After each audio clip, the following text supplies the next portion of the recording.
ওই মহিলা সাহাবী চোখের পানি ফেলে ফেলে কাঁদলেন আর বললেন, ইয়া রাসূলুল্লাহি, ইয়া হাবিবাল্লাহি, এই 9টি মাস আমি যে বাঁচবো তার গ্যারান্টি কি? আমি তো বড় বিপদে পড়ে গেলাম। রাসূল বললেন, যাও, আমি তোমার জন্য এতটুকু দোয়াটা করে দিতে পারি। মহিলা চলে গেলেন বাড়িতে। এই 9টা মাস 10টা মাস সেজদায় পড়ে পড়ে কাঁদেন, চোখের পানি ফেলে ফেলে কাঁদেন, তওবা করেন, চোখের পানি ফেলে ফেলে কেঁদে আল্লাহর কাছে মাফ চেয়ে নেন। 10টি মাস পূরণ হলো, সন্তান ডেলিভারি হয়ে গেল।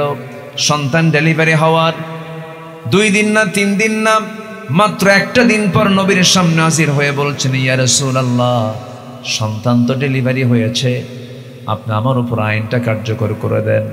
রাসূল বলেন, সন্তানটা জীবিত না মৃত? হুজুর, সন্তান তো জীবিত আছে।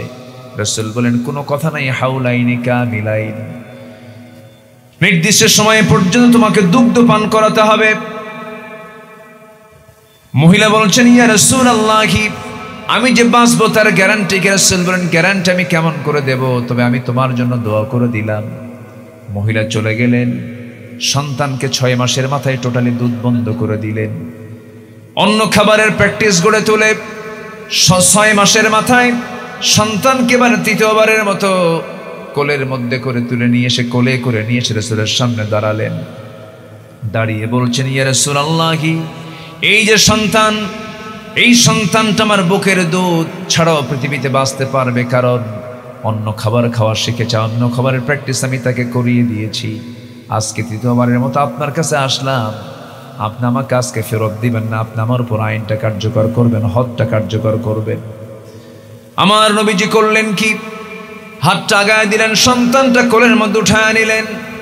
সাহাবায়ে কেরামকে লক্ষ্য করে বলছেন, সাহাবীরা, এই যে আমার হাতে যে সন্তানটা দেখতে পেতেছো, এই সন্তানের লালন পালনের দায়িত্ব যে বান্দা গ্রহণ করবে, আমি রাসূল আর ওই বান্দা জান্নাতের মধ্যে ফাহিয়া ফিল জান্নাতি কাহাতাইন, 2 নখের দূরত্ব অবস্থান করব। জোরে বলি সুবহানাল্লাহ। দৌড় মেরে কয়েকজন সাহাবী চলে এলেন। নবীর হাত থেকে একজন সাহাবী সন্তানটা কোলে করে নিয়ে চলে গেলেন। আমার নবীজি বললেন, যাও, এই মহিলাকে নিয়ে যাও, উন্মুক্ত মরু প্রান্তরে বুক পর্যন্ত পুঁতে রেখে তাকে পাথর মেরে শেষ করে দাও। এই বিধানটা কার? আসতে বলবেন না, কার? কে দিয়েছেন এই বিধান? আমার প্রতি সবচেয়ে দয়া বেশি কার? আবার এই বিধানটাও দিয়েছেন কে? ওই মহিলাকে নিয়ে যাওয়া হলো উন্মুক্ত মরু প্রান্তরে, কাপড় চোপড় দিয়ে ঢেকে ঢুকে পর্দার নিয়ম রক্ষা করে যখন তাকে পাথর মারা হচ্ছিল, সাইয়েদনা আলী নবীর কাছে এসে বলছেন, ইয়া রাসূলুল্লাহি, আমরা যখন পাথর মারছিলাম মহিলাকে লক্ষ্য করে, ওই মহিলার শরীর থেকে নাপাক কিছু রক্ত আমার হাতে এসে ছিটকে এসে লাগলো। নাসিকা তিনি কুঞ্চিত করলেন, নাক শিকায় তুললেন আর বললেন, নাপাক রক্ত। রাসূল বলছেন, আলী, তুমি কার রক্তকে নাপাক রক্ত বলো? তুমি কি জানো ওই মহিলার রক্ত জমিনে স্পর্শ করার পূর্বে মহান রব্বুল আলামিন তাকে জান্নাতের মেহমান বানায় নিয়েছে। আমার রাসূল আলী, যা বলেছো বলেছো, আর বলতে যেও না। জানাজার আয়োজন করো। ওই মহিলার জানাজার দায়িত্ব আমি কারো কাঁধে দেব না। ওই মহিলার জানাজার দায়িত্ব আমি বিশ্বনবী নিজে এটার দায়িত্ব পালন করব। জোরে বলি সুবহানাল্লাহ। জানাজার সময় হয়ে গেল, রাসূল জানাজায় হাজির হলেন। সাহাবায়ে কেরাম কিনে জানাজায় দাঁড়িয়ে গেলেন। জানাজা শেষ হলো, নবীজির চোখে পানি টলমল করছে, চোখের পানি ফেলে ফেলে কাঁদতেছেন। আর সাহাবায়ে কেরামকে লক্ষ্য করে বলছেন, সাহাবীরা, এই যে কিছুক্ষণ আগে মহিলার জানাজা হলো, এই মহিলা জীবনের শেষ সময় পর্যন্ত যে পরিমাণ তওবা করেছে, যে পরিমাণ চোখের পানি ফেলে ফেলে কেঁদেছে, এই মহিলার তওবা যদি এই মদিনার 70 জন গুনাহগারদের মাঝে যদি বন্টন করে দেওয়া হতো, 70 জনকে মাফ করে 70 জনকে মহান রব্বুল আলামিন জান্নাত দিয়ে দিতেন। কিসের কারণে বলেন? বলেন কিসের কারণে? তওবা করব কার কাছে? আসতে বলবেন না, কার কাছে? দুনিয়ার দল করেছে, সব দল বাদ দেব, দল করব কার? এটার নাম তওবা। এটার নাম কি? তওবা। চুরি করেছে আর জীবনে চুরি করব না, এটার নাম কি? জেনা করেছে আর জীবনে জেনা করব না, এটার নাম কি? অনেকে ভাবেন কি জানেন, যে সারা বছর আকাম কুকাম করে একটা নির্দিষ্ট দিনে আস্তাগফিরুল্লাহ, আবার কালকের থেকে শুরু। এটার নাম কি তওবা? তওবা মানে হলো টুপ ব্যাক, চলে আসা, জীবনে আর গুনার দিকে যাব না, পাপের দিকে যাব না। এই চিন্তা মাথায় নিয়ে যে বান্দা আল্লাহর কাছে তওবা করবে, আল্লাহ রাব্বুল আলামিন তার তওবা কবুল করে নেবেন। আমার বন্ধুগণ, নিজের আত্মশুদ্ধির জন্য, নিজের নফসের শুদ্ধির জন্য 10টা কাজ কোরআন থেকে আজকে শিখে যাব আমরা। নাম্বার 1 হলো তওবা। আমরা তওবা করব, তওবাটা শিখলাম। তওবা করব কার কাছে? নামাজ বাদ দিয়া নাকি? হ্যাঁ, আমার দেশে নামাজি বেশি না বেনামাজি বেশি? আমি কি আলোচনা চালাবো না শেষ করে দেব? যে 2-1 করে যাচ্ছে, যে এরকম কষ্ট হচ্ছে কি আপনাদের? একটু বসেন, বলুন তো, আমাদের ধৈর্যের দরকার আছে না নাই বলেন তো? একটু বসেন। কত কাজ কত দিকে করি, কত সময় কত দিকে ব্যয় করি। এখানে বসার যে মর্যাদা, এখানে বসার যে সম্মান, এই জায়গার যে দাম, এটা যদি কেউ বুঝতো, সব কাজ বাদ দিয়ে এখানে বসে থাকতো। এত দাম, এত এই মুহূর্তে এই জায়গাটার দাম অনেক অনেক দাম, অনেক মূল্যবান জায়গা। বলি আলহামদুলিল্লাহ। আমার আপনার মেহমানদারি করছেন এই মুহূর্তে আরশের মালিক আল্লাহ তাআলা নিজে। জোরে কোন সুবহানাল্লাহ। কারণ শুনতে এসেছি কার কথা?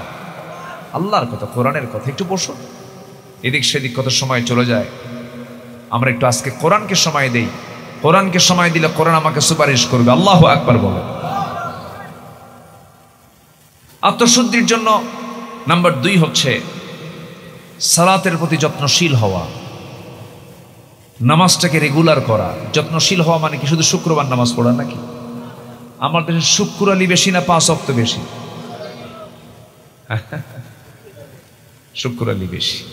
এবং শুক্রবারে তাদের ঠেলায় যারা 5 ওয়াক্ত মুসল্লি তারা জায়গা পায় না, ফজর নামাজও পড়ে না। কিন্তু জুমার নামাজের আজান হওয়ার আরো 1 ঘন্টা আগে বিশাল বড় একখান যায় নামাজ নিয়া প্রথম কাতার দখল। প্রথম কাতার কি মানে? মসজিদের বাইরে জমাজমিও দখল, পুকুরও দখল, মসজিদের প্রথম কাতারের মুসাল্লাও দখল। এ আছে না নাই? হ্যাঁ, আছে কি না? মসজিদে ঢুকে নিয়ম হচ্ছে যে আগে ঢুকেছে সে প্রথমে যাবে। নির্দিষ্ট কোনো আসন মসজিদে থাকা উচিত নয়। যিনি আগে ঢুকবেন, সবার আগে যিনি ঢুকবেন, জুমার দিন সহিহ হাদিস রাসূল বলেছেন একটা উট কুরবানির সওয়াব তার আমলনামায় দেওয়া হয়। তাহলে মর্যাদা বেশি যে আগে ঢুকবে না পরে ঢুকবে? যার মর্যাদা বেশি তার জায়গা হবে শেষে না আগে। আল্লাহ মর্যাদা দিছে আগে, যে আগে ঢুকবে। বিশেষ কোনো ব্যক্তির কারণে সামনে জায়নামাজ দিয়ে জায়গা দখল, এটা ঠিক না, এটা উচিত না। এটা ইমাম সাহেবের পিছনে মুয়াজ্জিন, তার ডান পাশে বিশেষ নেতা, তার পাশে পাতি নেতা, তার পাশে উল্লুক নেতা, ভাল্লুক নেতা, আছে না নাই? না। যিনি সবার আগে যাবেন, সবার আগে যাওয়ার অগ্রাধিকার ভিত্তিতে তিনি সবার সামনে বসবেন। মর্যাদা দিয়েছেন কে? আসতে বলবেন না কে? আল্লাহ দিয়েছেন। তাহলে শুক্রবারের মুসল্লি আল্লাহ চান না 5 ওয়াক্ত মুসল্লি চান? বলেন, আমাদেরকে দেখতে চান কয় ওয়াক্ত মুসল্লি? সবাই কি নামাজ পড়তে রাজি আছেন? আল্লাহ কবুল করুন, জোরে বলে আমিন। নামাজের প্রতি আমাকে আপনাকে যত্নশীল হতে হবে। সফল কারা কারা? আল্লাহ রাব্বুল আলামিন বলেন, قد أفلح من تزكى وذكر اسم ربه فصلى بل تؤثرون الحياة الدنيا والآخرة خير وأبقى إن هذا لفي الصحف الأولى সুহুফি ইব্রাহিম ওয়া মূসা। জোরে বলুন আল্লাহু আকবার। সফলকে আল্লাহ রাব্বুল আলামিন বলছেন, সফলকে এক নম্বর হলো যে আত্মশুদ্ধি করতে পেরেছে, নফসের যে শুদ্ধতা করতে পেরেছে, নফসকে যে পিওর রাখতে পেরেছে, হিংসা মুক্ত রাখতে পেরেছে, নফসকে যে লোভ ছাড়া রাখতে পেরেছে, নফসকে যে রিয়া থেকে মুক্ত রাখতে পেরেছে, সে হচ্ছে সফল। আমরা মূল আলোচনার দিকে যাই, যেখান থেকে আমি তেলাওয়াত দিয়ে শুরু করেছিলাম সেই জায়গা থেকে আমি কিছু কথা বলতে চাচ্ছি। আমি দুটি আয়াতে কারীম আমি তেলাওয়াত করেছি, দুটি আয়াতকে সামনে রেখে কিছু কথা বলতে চাচ্ছি। ওয়ামা তাওফীকি ইল্লা বিল্লাহ আলাইহি তাওয়াক্কালতু ওয়া ইলাইহি উনীব। সেই মহান রবের প্রতি পূর্ণ ভরসা রেখে আসুন আমরা মূল আলোচনার দিকে আস্তে আস্তে চলে যাচ্ছি। সম্মানিত হাজিরিন, কোরআন মরলোকের জন্য নাজিল হয়নি, লিয়ুনযিরা মান কানা হাইয়া। কোরআন নাজিল হয়েছে হলো জিন্দা লোকের জন্য। কি লোকের জন্য বলেন? জিন্দা লোকের জন্য কোরআন নাজিল হয়েছে। কোরআনটাকে অনেকে মনে করি আমরা আনুষ্ঠানিক কিছু ইবাদত সম্পন্ন করার জন্যই বুঝি কোরআন, শুধু ধর্মীয় গ্রন্থ কোরআন। এই চিন্তার মধ্যে বিশাল একটা ভুল পরিলক্ষিত হয়, এটা আমরা অনেকে বুঝি না। কোরআন শুধু ধর্মীয় কোনো কিতাবের নাম নয়, কোরআন এমন একটি কিতাবের নাম যত প্রশ্ন আপনার জীবনে, সকল প্রশ্নের জবাব দিতে প্রস্তুত যে কিতাব, সেই কিতাবের নাম কি? জোরে বলুন, সেই কিতাবের নাম কি? কোরআন। কোরআন সব প্রশ্নের জবাব দিতে পারে। কোরআনে বাদ পড়েছে এমন কোনো সাবজেক্ট নাই, এমন কোনো সাবজেক্ট নাই যা এর ভিতরে নাই।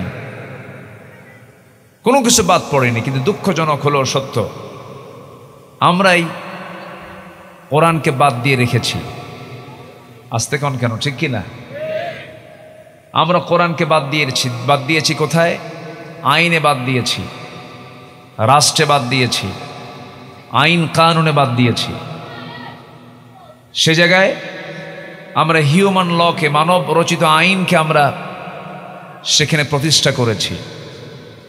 কোরআন কি ব্যর্থ কিতাব না সফল কিতাব? জোরে বলুন, কোরআন কি ব্যর্থ কিতাব না সফল কিতাব? সফল কিতাব। এমন কোন সাইড নাই যা বাদ পড়েছে। আপনি কোন দিক থেকে চাবেন? সাহিত্যিক সাহিত্য নেবে, পাবে। লেখক লেখা নেবে, পাবে। গবেষক গবেষণা নেবে, পাবে। আইনজীবী আইন নেবে, পাবে। একজন বিচারপতি বিচার নেবে, তাও পাবে। সায়েন্টিস্ট সায়েন্স নেবে, পাবে। শিক্ষক শিক্ষা নেবে, পাবে। এমন কোনো সাইড নেই যা বাদ পড়েছে। কিন্তু দুঃখজনক হলো সত্য, কোরআনকে আমরা আড়াল করে রেখেছি। আসতে কন কেন? কোরআনকে আমরা কি করে রেখেছি? ওয়ামান আযলামু মিম্মান কাতামা শাহাদা। তার চাইতে বড় জালিম কি হতে পারে যে কোরআনটা, যে সত্যকে যারা আড়াল করে। সম্মানিত ভাইয়েরা, সম্মানিত বন্ধুগণ, এই জন্য আল্লাহ তাআলা বান্দাকে বিভিন্ন জায়গায় আহ্বান করছেন কোরআনের দিকে আসার জন্য। যেরকম এক জায়গায় আল্লাহ রাব্বুল আলামিন সুন্দর করে বলছেন। আল্লাহ রাব্বুল আলামিন বলেন, ফাআইনা তাযহাবুন ইন হুয়া ইল্লা যিকরুল লিল আলামিন লিমান শাআ মিনকুম আইয়াস্তাকিম ওয়ামা তাশাউনা ইল্লা আইয়াশাআ আল্লাহু রাব্বুল আলামিন। বান্দারে, তুমি কোথায় দৌড়াও? কোন দিকে চলে যাও? কোন হিউম্যান লর দিকে চলে যাও? ইন হুয়া ইল্লা যিকরুল লিল আলামিন। এটা একমাত্র জিকির। এই জিকিরের দিকে চলে আসো। কোরআন তোমাকে সুপারিশ করে তোমাকে জান্নাতের রাস্তায় তুলে দিতে পারে। জোরে বলি সুবহানাল্লাহ। সেই মহাবিশ্বের চিরবিস্ময়, কোরআন যদি না আসতো, কোরআন যদি নাজিল না হতো, আমরা আমাদের আল্লাহকে চিনতাম না, আখিরাতকে চিনতাম না, জান্নাতের দরজা খুঁজে পেতাম না, জাহান্নামের পথগুলো, জাহান্নামের অপকর্মগুলো কি এটা আমরা বুঝতে পারতাম না। আল্লাহ তাআলা বান্দার প্রতি যত নিয়ামত দিয়েছেন, নিয়ামতের বর্ণনা আল্লাহ তাআলা একটা সূরার মধ্যে বারবার তুলে ধরে ফাবিআইয়ি আলাই রাব্বিকুমা তুকাযিবান বলেছেন। বলুন তো কোন সূরা? বলুন তো কোন সূরা? সূরা রহমান। আল্লাহ রাব্বুল আলামিন রহমান শব্দ প্রয়োগ করে প্রথমেই কোরআন সম্পর্কে তিনি জানিয়ে দিচ্ছেন, আর রহমান আল্লামাল কুরআন খালাকাল ইনসানা আল্লামাহুল বায়ান আশ-শামসু ওয়াল কমারু বিহুসবান ওয়ান নাজমু ওয়াশ-শাজারু ইয়াসজুদান। জোরে বলুন আল্লাহু আকবার। রহমান তো তিনি, যিনি বান্দাকে কোরআন শিক্ষা দিয়েছেন। কোরআন যদি নাজিল না হতো আমরা কাউকে চিনতে পেতাম না, আমার রবকে চিনতে পেতাম না, রাসূলকে চিনতে পেতাম না। এই জন্য সবচেয়ে বড় দয়া করে আমার আল্লাহর পক্ষ থেকে আমার আপনার জন্য শ্রেষ্ঠ উপহার কি বলুন? জোরে বলুন, শ্রেষ্ঠ উপহার কি? কোরআন। কিন্তু পরিকল্পিতভাবে এই কোরআন থেকে, আমার দেশের কথাই যদি বলি, একটা পক্ষ, একটা মহল, একটা অপশক্তি জাতিকে কোরআন থেকে দূরে রাখার ষড়যন্ত্র যুগ যুগ ধরে করেই আসছে। আমার কথা কি বুঝতেছেন আপনারা? যুগ যুগ ধরে কিন্তু করেই আসছে। ওরা আমাদেরকে ধর্মের ব্যবসায়ী বলে গালমন্দ করলেও ধর্মের ব্যবসায়ী তারাই প্রমাণিত হয়েছে। কেমন করে? এই দীর্ঘ 16 বছর যারা ক্ষমতায় ছিলেন, ক্ষমতাচ্যুত হয়ে যাওয়ার পর নিজেকে বাঁচানোর জন্য, নিজেকে সেভ করার জন্য মুখের দাড়িটা পর্যন্ত কেটে ফেলেছেন। জানেন না আপনারা? জানেন না এগুলো? দাড়ি পর্যন্ত কেটে ফেলেছেন, মাথার চুল কালো করেছেন, পাজামা খুলে লুঙ্গি পড়েছেন, পাঞ্জাবি খুলে গেঞ্জি পইরা নৌকায় চড়ে পালাতে চেয়েছেন। কোস্টগার্ড গিয়ে আগে আইনমন্ত্রীকে ধরে বলল, আইনমন্ত্রী স্যার আপনি কি চিনছে, চলেন থানায় চলেন। আমি কি একা আসছি নাকি? আমি তো জামাতের সাথে আসছি। ওই যে দেখো কে, ওটা কে? ভালো করে তাকায় দেখো, ওটাই দরবেশ। সম্মানিত ভাইয়েরা, ওরা চেয়েছিল আলেমদেরকে বেইজ্জত করতে, আল্লাহ ওদেরকে নেংটা করে বিদায় করে দিয়েছেন। আল্লাহ আছেন না নাই? আল্লাহ আছেন না নাই? মাইকটা আগের অবস্থায় নিতে বলো, বোঝেন আমার কথা। মাইকটা আগের অবস্থায় যে সাউন্ড ছিল ওই সিস্টেমই নিতে বলো, বলে দাও। সম্মানিত ভাইয়েরা,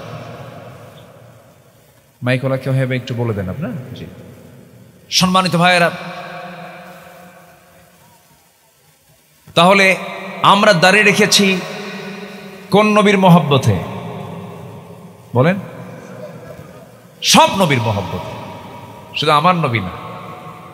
সুন্নাতুল আম্বিয়া, আদম থেকে নিয়ে আমরা রাসূল পর্যন্ত যত নবী এসেছেন সব নবীর সুন্নত হচ্ছে কি? দাড়ি। আমরা দাড়ি রেখেছি, আমরা দাড়ি কাটবো না। আমরা ধর্মের ব্যবসা করি না। ধর্মের ব্যবসা তারাই করে যারা তাদের প্রয়োজনে দাড়ি রাখে, আবার সুযোগ বুঝে তারা দাড়ি কেটে ফেলে। আমাদেরকে অনেক গালমন্দ করা হয়েছে। এই বৃহত্তর বরিশালের কৃতি সন্তান, বিশ্ব ইসলামী আন্দোলনের অন্যতম পথিকৃৎ, কিংবদন্তি আল্লামা দেলোয়ার হোসেন সাঈদী রাহিমাহুল্লাহকে তিলে তিলে একজন নিরপরাধ মানুষকে জেলখানায় আটকিয়ে রেখে শেষ পর্যন্ত দিল্লির প্রেসক্রিপশনে চিকিৎসার নাম করে বিষ প্রয়োগ করে তাকে শহীদ করা হয়েছে। তাফসীর মাহফিলের এমন প্ল্যাটফর্ম থেকে সুস্পষ্ট ভাষায় জানান দিতে চাই, এ পর্যন্ত যত মানুষকে খুন করা হয়েছে 16 বছরের 60,000 মানুষকে খুন করা হয়েছে। আল্লামা সাঈদীর খুনের সঙ্গে যারাই জড়িত, তাফসীর মাহফিলের এই প্ল্যাটফর্ম থেকে সুস্পষ্ট ভাষায় জানান দিতে চাই, অবিলম্বে তাদেরকে গ্রেফতার করে চূড়ান্তমূলক শাস্তি নিশ্চিত করা হোক। এ মতের পক্ষে রাজি আছেন কারা কারা? হাত উঁচু করে দেখান মুসলমান। কেউ তো স্লোগান দেন না।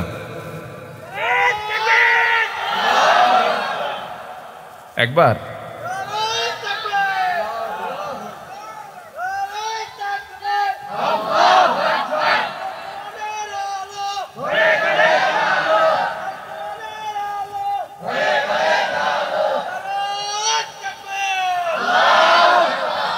আল্লাহ কবুল করুন, জোরে বলি আমিন, আরো জোরে আমিন।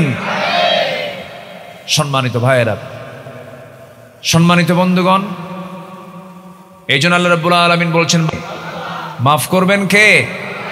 বান্দার গুনাহ করার যোগ্যতা কে দিয়েছেন? ফেরেশতার গুনাহ করার কোনো যোগ্যতা নাই। ফেরেশতার বিয়ে শাদী নাই, ফেরেশতার খাবার নাই, ফেরেশতার কোনো ডিমান্ড নাই, কিন্তু আল্লাহ রাব্বুল আলামিন বান্দাকে দুনিয়াতে পাঠিয়েছেন। খাদ্যের প্রয়োজন হয়, পরিবার পরিজন গড়ে তুলতে হয়, এই দুনিয়ার জৈবিক চাহিদা পূরণ করতে হয়, তাকে গুনাহ করার সুযোগ আল্লাহ রাব্বুল আলামিন বান্দাকে দিয়েছেন বলেই বান্দার কিছু গুনাহ হয়ে যায়। কিন্তু আমি বলছি না আল্লাহ সুযোগ দিয়েছেন বলে আমি গুনাহ করি, আল্লাহর বুঝি দোষ না। গুনাহ বান্দার জীবনে হবে, কিন্তু ভুল তো দু প্রকার। যদি কেউ আপনাকে থাপ্পড় মারে, থাপ্পড় মারার শাস্তি ফাঁসি হবে না, থাপ্পড় মারাটা বেয়াদবি হয়ে যেতে পারে, এটাও একটা ভুল। কিন্তু আপনি যদি কাউকে থাপ্পড় না মেরে গুলি করেন, এই ভুল আর থাপ্পড় মারার ভুল কি একরকম নাকি? সমান নাকি? বান্দার জীবনে গুনাহ হয়ে যাবে, কিন্তু কিছু কিছু গুনাহ আছে যে গুনার দিকে আল্লাহ রাব্বুল আলামিন নজরে দিবেন না, আল্লাহ রাব্বুল আলামিন সেই দিকে তাকাবেন না। আর কিছু কিছু গুনাহ আছে যে গুনাহগুলো আল্লাহ রাব্বুল আলামিন কখনো মাফ করবেন না। আসুন আমরা একটু এইগুলো খুঁজে খুঁজে বের করার চেষ্টা করি কোরআনকে সামনে রেখে। আল্লাহ রাব্বুল আলামিন বলেন, ইন তাজতানিবু কাবাইরা মা তুনহাউনা আনহু নুকাফির আনকুম সাইয়্যাতিকুম ওয়া নুদখিলকুম মুদখালান কারীমা। বান্দা তুমি যদি বড় বড় গুনাহগুলো ছেড়ে দাও, ছোট ছোট গুনার দিকে আমি আল্লাহ নজরই দেব না, সব গুনাহগুলোকে মাফ করে দিয়ে আমি আল্লাহ রাব্বুল আলামিন তোমাকে সম্মানজনক জান্নাত আমি তোমাকে প্রবেশ করাবো। জোরে বলি সুবহানাল্লাহ। আল্লাহর দয়া কত! আল্লাহ বলছেন ছোট ছোট গুনার দিকে আমি তাকাবোই না, শুধু বড় বড় গুনাহগুলো তুমি ছেড়ে দাও, তওবা করো, ফিরে আসো। কার পথে? আসতে বলবেন না, তওবা করে ফিরে আসো। কার পথে? আল্লাহর পথে। সূরা তাহরিম থেকে আমি শুরুতে তেলাওয়াত দিয়ে শুরু করেছি, সূরা তাহরিম। আল্লাহ রাব্বুল আলামিন এখানে ঈমানদারকে ডাক দিচ্ছেন। কাকে ডাক দিচ্ছেন? ঈমানদারকে। আল্লাহ রাব্বুল আলামিন বলেন, ইয়া আইয়ুহাল্লাযীনা আমানু তুবু ইলাল্লাহি তাওবাতান নাসুহা আসা রাব্বুকুম আন ইউকাফিরা আনকুম সাইয়্যাতিকুম ওয়া ইউদখিলাকুম জান্নাতিন তাজরি মিন তাহতিহাল আনহার। জোরে বলুন আল্লাহু আকবার। ঈমানদারেরা, তোমরা তওবার মতো তওবা করো। তওবা যেমন, নামাজ যেমন আল্লাহর হুকুম, রোজা যেমন আল্লাহর হুকুম, যাকাত যেমন আল্লাহর হুকুম, তেমনি তওবা করাও হুকুমটা কার? আসতে বলবেন না কার? আত্তাইবু মিনাজ যামবি কামান লা যামবা লাহ। যার তওবা কবুল হয়ে যায় তার আগের জীবনের কোনো গুনাহ তার জীবনে আর থাকে না। জোরে কোন সুবহানাল্লাহ। তওবা করব আমরা আল্লাহর কাছে। রাসূল নিজে বলেন, তুবু ইলাল্লাহ ফাইন্নী আতুবু ফিল ইয়াউমি মিআত মাররা। তোমরা আল্লাহর কাছে তওবা করো, আমি বিশ্ব নবী সারা দিনে 112 বেশিবার আল্লাহর কাছে আমি তওবা করি। জোরে বলি সুবহানাল্লাহ। আমার নবীর জীবনে কোনো গুনাহ ছিল? আসতে বলবেন না, গুনাহ ছিল? তিনিও তওবা করেছেন কতবার? 112 বেশিবার। আমার দেশে কিছু উল্লুক ভাল্লুক আছে। টাঙ্গাইলের এক নেতা বেশ কয়েক মাস আগে সে বলল, আমি আমিন বলবো কেন? আমার তো আমিন বলার কোনো দরকার না, আমার তো জীবনে কোনো গুনাহই নাই। শোনেন নাই, দেখেন না, বললো যে আমি আমিন কেন বলবো? আমার তো কোনো গুনাহই নাই, আমি আমিন কেন বলবো? হুজুর আমিন বলতে বলে। কত বড় বেয়াকুফ হলে পরে এই জাতীয় কথা বলতে পারে। অথচ আমার নবীকে আল্লাহ তাআলা সূরা নাসরের মধ্যে কি বলছেন? আল্লাহ রাব্বুল আলামিন বলেন, ইযা জাআ নাসরুল্লাহি ওয়াল ফাতহু ওয়া রাআইতান নাসা ইয়াদখুলুনা ফি দীনিল্লাহি আফওয়াজা فسبح بحمد ربك واستغفره إنه كان توابا। হে রাসূল, আপনি আমার পবিত্রতা ঘোষণা করুন, ওয়াস্তাগফিরহু, এবং আপনি আমার কাছে মাফ চেয়ে নেন, ক্ষমা চেয়ে নেন। নবীর জীবনে কোনো গুনাহ নাই, এরপরও তাকে ইস্তেগফার পড়তে বলা হলো। বান্দার দায়িত্ব হলো ইস্তেগফার করা, বান্দার দায়িত্ব হলো তওবা করা, বান্দার দায়িত্ব হলো আল্লাহর কাছে মাফ চেয়ে নেওয়া। কারণ আল্লাহ যদি কোনো বান্দাকে পাকড়াও করেন, সেই বান্দার নাজাত পাওয়ার কোনো সুযোগ আমরা আল্লাহর জান্নাত, আমরা যে জান্নাত যদি যেতে চাই, আমল নিয়ে জান্নাত পাওয়া সম্ভব না, দয়ার দরকার। বলেন কি দরকার? কি দরকার? কার দয়া? কার দয়া? আল্লাহর দয়া দরকার, আল্লাহর মোহাব্বত দরকার, আল্লাহর ভালোবাসা দরকার। এই জন্য আমার বন্ধুগণ, মুমিন জীবনের আত্মশুদ্ধির দরকার আগে, নিজের শুদ্ধিতার প্রয়োজন আগে, নফসের শুদ্ধতার প্রয়োজন আগে। নিজের নফস যদি শুদ্ধ হয়ে যায়, নিজেকে যদি শুদ্ধ করতে পারি, মহান রব্বুল আলামিন আমাকে আপনাকে জান্নাত দিয়ে দিবেন। এই জন্য 1 নাম্বার কাজ হলো খাঁটি ভাবে তওবা করব। কার কাছে?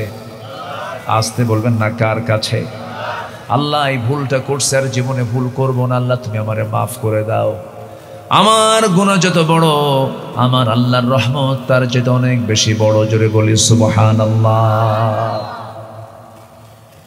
আমার বন্ধুগণ, আল্লাহ রাব্বুল আলামিন সূরা তাওবা নামে একটা সূরা নাযিল করেছেন। তাওবার গুরুত্ব কত! আল্লাহ রাব্বুল আলামিন সূরা তাওবার 111 নম্বর আয়াত, 112 নম্বর আয়াত আল্লাহ রাব্বুল আলামিন বলেন, التائبون العابدون الحامدون السائحون الراكعون الساجدون الآمرون بالمعروف والناهون عن المنكر والحافظون لحدود الله وبشر المؤمنين। জোরে বলুন আল্লাহু আকবার। আল্লাহ তাআলা যতগুলো গুণের কথা বলেছেন এই আয়াতের ভিতরে 1 নম্বর গুণের কথা বলেছেন, তওবা করে আমার কাছে আসো, তওবা করবে আমার কাছে, আমি তোমাকে মাফ করে দেব। তুমি কি জানো বান্দা, আমার দিকে তুমি যদি 1 পা আগাও, আমি তোমার দিকে 10 পা আগাই। তুমি যদি হেঁটে হেঁটে আসো, আমি তোমার দিকে দৌড়ায় দৌড়ায় যাই। জোরে বলে সুবহানাল্লাহ। উদউনি আস্তাজিব লাকুম, আমাকে ডাকো, আমি তোমার ডাকে সাড়া দেব। কোরআনের আলোকে মুমিন জীবনের আত্মশুদ্ধির 10টা পন্থা আমি আজকে একটা একটা করে বলতে চাচ্ছি। 1 নাম্বার বলে ফেলেছি, আমরা তওবা করব কার কাছে? আরো আছে কয়টা? আরো আছে কয়টা? আমরা সবগুলো শুনবো না ইনশাআল্লাহ? সবাই শুনতে রাজি আছি তো? আমি খুবই আনন্দিত, এই জান্নাতি চেহারাগুলো আল্লাহ পাক আমাকে দেখার সুযোগ করে দিয়েছেন। বলি আলহামদুলিল্লাহ। আপনারা মনে খুব একটু খুশি হননি মনে হয় নাকি? আপনারা খুশি হয়েছেন তো? বলি আলহামদুলিল্লাহ। বৃহত্তর বরিশাল একটি ইসলামী জনপদ, বলি আলহামদুলিল্লাহ। আলেম ওলামা কম না বেশি?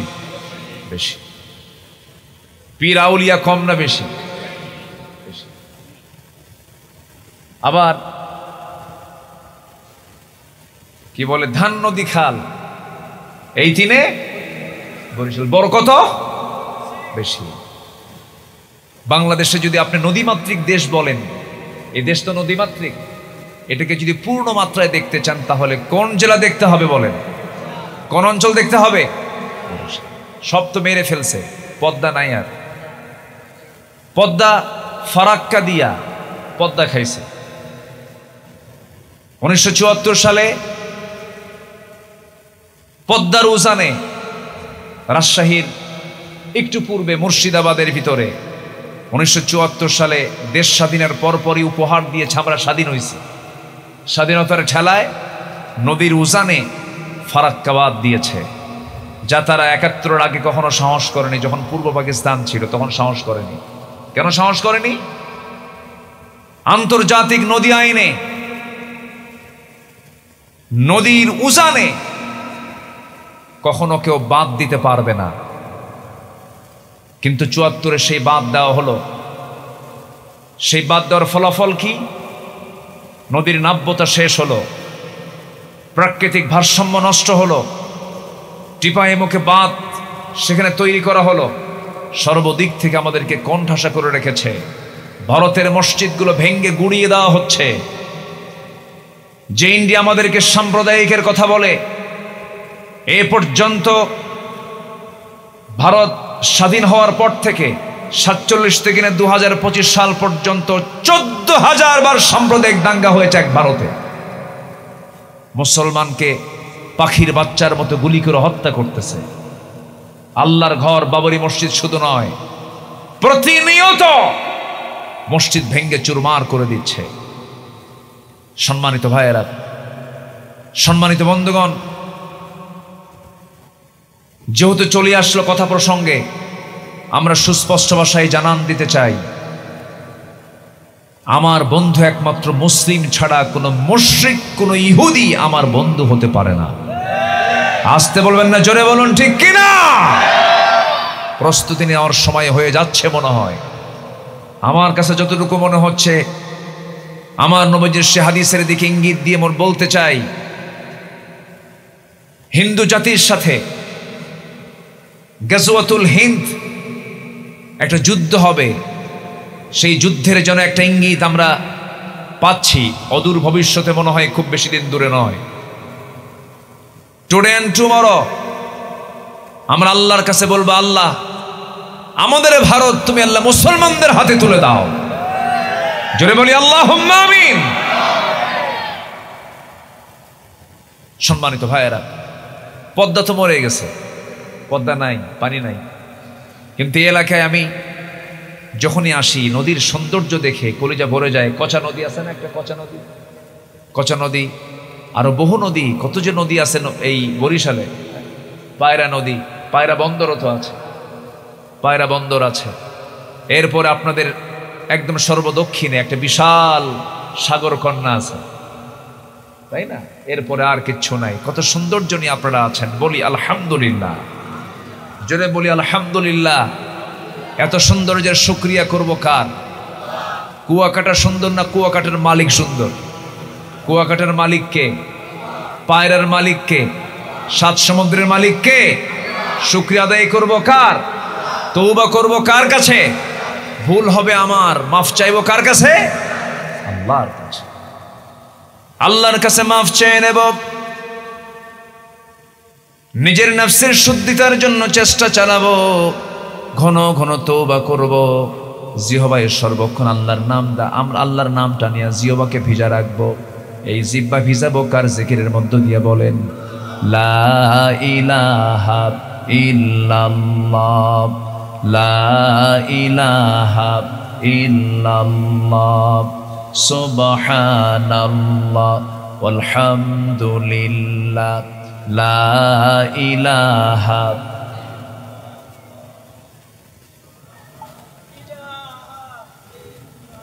আরো জোরে লা ইলাহা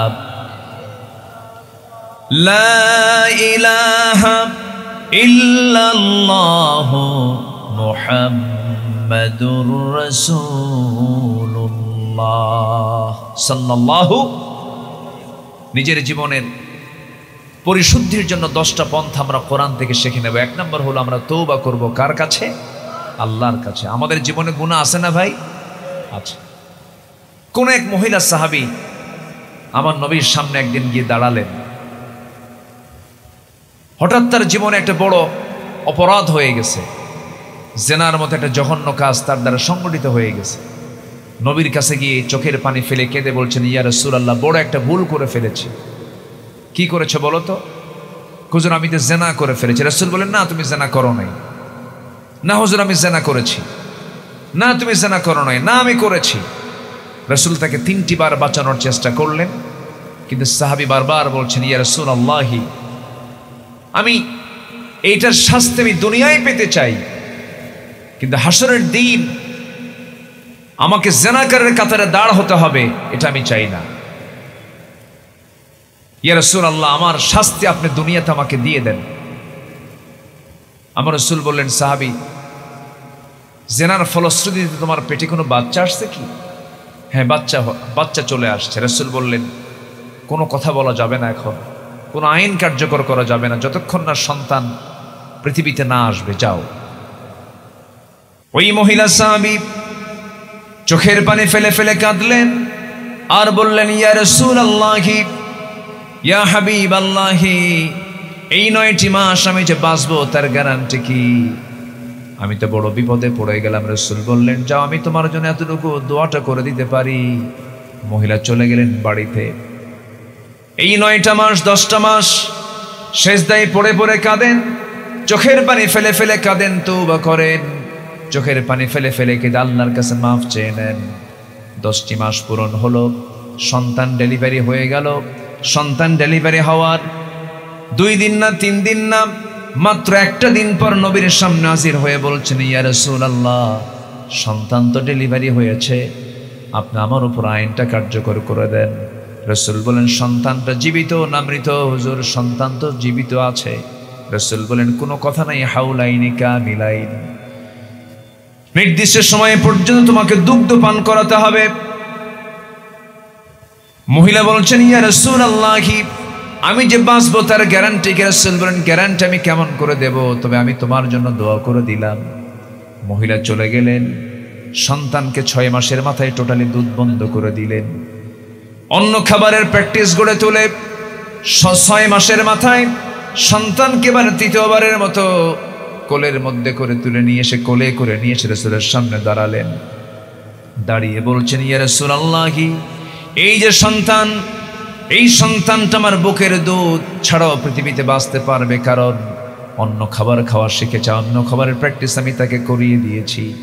আজকে 3য়বারের মতো আপনার কাছে আসলাম, আপনি আমাকে আজকে ফেরত দিবেন না, আপনি আমার উপর আইনটা কার্যকর করবেন, হদটা কার্যকর করবেন। আমার নবীজি করলেন কি?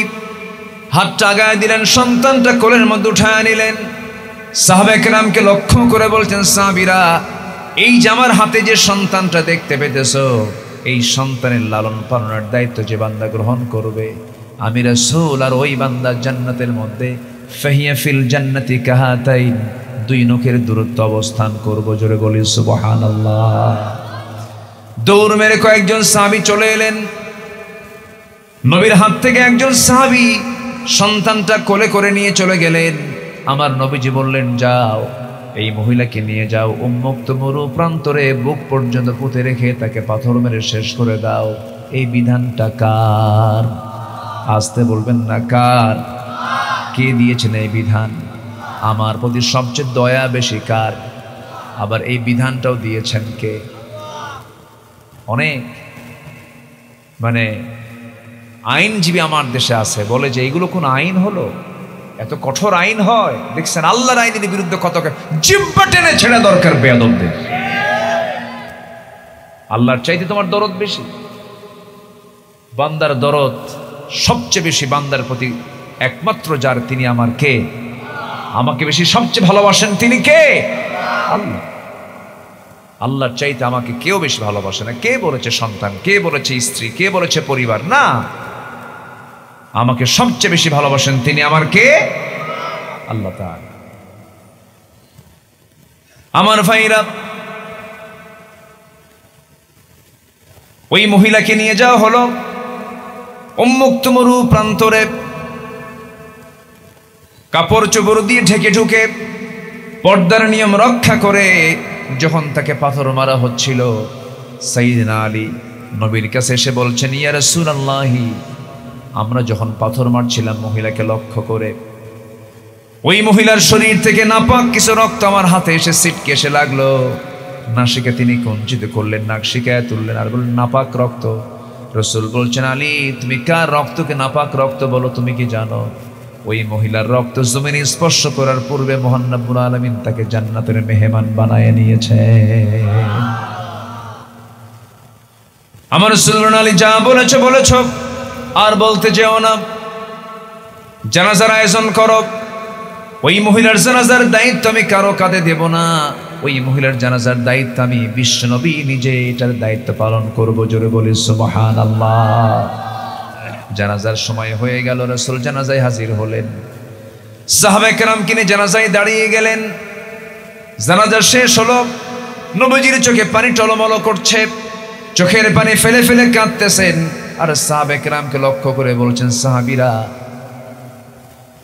এই যে কিছুক্ষণ আগে মহিলার জানাজা হলো, এই মহিলা জীবনের শেষ সময় পর্যন্ত যে পরিমাণ তওবা করেছে, যে পরিমাণ চোখের পানি ফেলে ফেলে কেঁদেছে, এই মহিলার তওবা যদি এই মদিনার ৭০ জন গুনাহগারদের মাঝে যদি বন্টন করে দেওয়া হতো, ৭০ জনকে মাফ করে ৭০ জনকে মহান রব্বুল আলামিন জান্নাত দিয়ে দিতেন। কিসের কারণে বলেন? বলেন কিসের কারণে? তওবা করব কার কাছে? আসতে বলবেন না, কার কাছে? দুনিয়ার দল করেছে, সব দল বাদ দেব, দল করব কার? এটার নাম তওবা। এটার নাম কি? তওবা। চুরি করেছে আর জীবনে চুরি করব না, এটার নাম কি? জেনা করেছে আর জীবনে জেনা করব না, এটার নাম কি? অনেকে ভাবেন কি জানেন, যে সারা বছর আকাম কুকাম করে একটা নির্দিষ্ট দিনে আস্তাগফিরুল্লাহ, আবার কালকের থেকে শুরু, এটার নাম কি তওবা? তওবা মানে হলো টুপ ব্যাক, চলে আসা, জীবনে আর গুনার দিকে যাব না, পাপের দিকে যাব না, এই চিন্তা মাথায় নিয়ে যে বান্দা আল্লাহর কাছে তওবা করবে, আল্লাহ রাব্বুল আলামিন তার তওবা কবুল করে নেবেন। আমার বন্ধুগণ, নিজের আত্মশুদ্ধির জন্য, নিজের নফসের শুদ্ধির জন্য 10টা কাজ কোরআন থেকে আজকে শিখে যাব আমরা। নাম্বার 1 হলো তওবা। আমরা তওবা করব, তওবাটা শিখলাম। তওবা করব কার কাছে? নামাজ বাদ দিয়া নাকি? হ্যাঁ, আমার দেশে নামাজি বেশি না বেনামাজি বেশি? আমি কি আলোচনা চালাবো না শেষ করে দেব? যে 2-1 করে যাচ্ছে, যে এরকম কষ্ট হচ্ছে কি আপনাদের? কিছু বসেন, বলুন তো, আমাদের ধৈর্যের দরকার আছে না নাই বলেন তো? একটু বসেন। কত কাজ কত দিকে করি, কত সময় কত দিকে ব্যয় করি। এখানে বসার যে মর্যাদা, এখানে বসার যে সম্মান, এই জায়গার যে দাম, এটা যদি কেউ বুঝতো, সব কাজ বাদ দিয়ে এখানে বসে থাকতো। এত দাম, এত এই মুহূর্তে এই জায়গাটার দাম অনেক অনেক দাম, অনেক মূল্যবান জায়গা। বলি আলহামদুলিল্লাহ। আমার আপনার মেহমানদারি করছেন এই মুহূর্তে আরশের মালিক আল্লাহ তাআলা নিজে। জোরে বলুন সুবহানাল্লাহ। কারণ শুনতে এসেছি কার কথা? আল্লাহর কথা, কোরআনের কথা। একটু বসুন। এদিক সেদিক কত সময় চলে যায়। আমরা একটু আজকে কোরআনকে সময় দেই। কোরআনকে সময় দিলে কোরআন আমাকে সুপারিশ করবে। আল্লাহু আকবার বলে। আত্মশুদ্ধির জন্য নাম্বার 2 হচ্ছে সালাতের প্রতি যত্নশীল হওয়া, নামাজটাকে রেগুলার করা। যত্নশীল হওয়া মানে কি শুধু শুক্রবার নামাজ পড়া নাকি? আমার দেশে শুক্র আলী বেশি না 5 ওয়াক্ত বেশি? শুক্র আলী বেশি। এবং শুক্রবারে তাদের ঠেলায় যারা 5 ওয়াক্ত মুসল্লি তারা জায়গা পায় না, ফজর নামাজও পড়ে না, কিন্তু জুমার নামাজের আজান হওয়ার আরো 1 ঘন্টা আগে বিশাল বড় একখান জায়নামাজ নিয়া প্রথম কাতার দখল। প্রথম কাতার কি মানে মসজিদের বাইরে জমাজমিও দখল, পুকুরও দখল, মসজিদের প্রথম কাতারের মুসাল্লাও দখল। এ আছে না নাই? হ্যাঁ আছে কি না? মসজিদে ঢুকে নিয়ম হচ্ছে যে আগে ঢুকেছে সে প্রথমে যাবে। নির্দিষ্ট কোনো আসন মসজিদে থাকা উচিত নয়। যিনি আগে ঢুকবেন, সবার আগে যিনি ঢুকবেন, জুমার দিন সহিহ হাদিস রাসূল বলেছেন একটা উট কুরবানির সওয়াব তার আমলনামায় দেওয়া হয়। তাহলে মর্যাদা বেশি যে আগে ঢুকবে না পরে ঢুকবে? যার মর্যাদা বেশি তার জায়গা হবে শেষে না আগে। আল্লাহ মর্যাদা দিছে আগে, যে আগে ঢুকবে। বিশেষ কোনো ব্যক্তির কারণে সামনে জায়নামাজ দিয়ে জায়গা দখল, এটা ঠিক না, এটা উচিত না। এটা ইমাম সাহেবের পিছনে মুয়াজ্জিন, তার ডান পাশে বিশেষ নেতা, তার পাশে পাতি নেতা, তার পাশে উল্লুক নেতা, ভাল্লুক নেতা আছে না নাই? না, যিনি সবার আগে যাবেন, সবার আগে যাওয়ার অগ্রাধিকার ভিত্তিতে তিনি সবার সামনে বসবেন। মর্যাদা দিয়েছেন কে? আসতে বলবেন না কে? আল্লাহ দিয়েছেন। তাহলে শুক্রবারের মুসল্লি আল্লাহ চান না 5 ওয়াক্ত মুসল্লি চান? বলেন, আমাদেরকে দেখতে চান কয় ওয়াক্ত মুসল্লি? সবাই কি নামাজ পড়তে রাজি আছেন? আল্লাহ কবুল করুন, জোরে বলে আমিন। নামাজের প্রতি আমাকে আপনাকে যত্নশীল হতে হবে। সফল কারা কারা?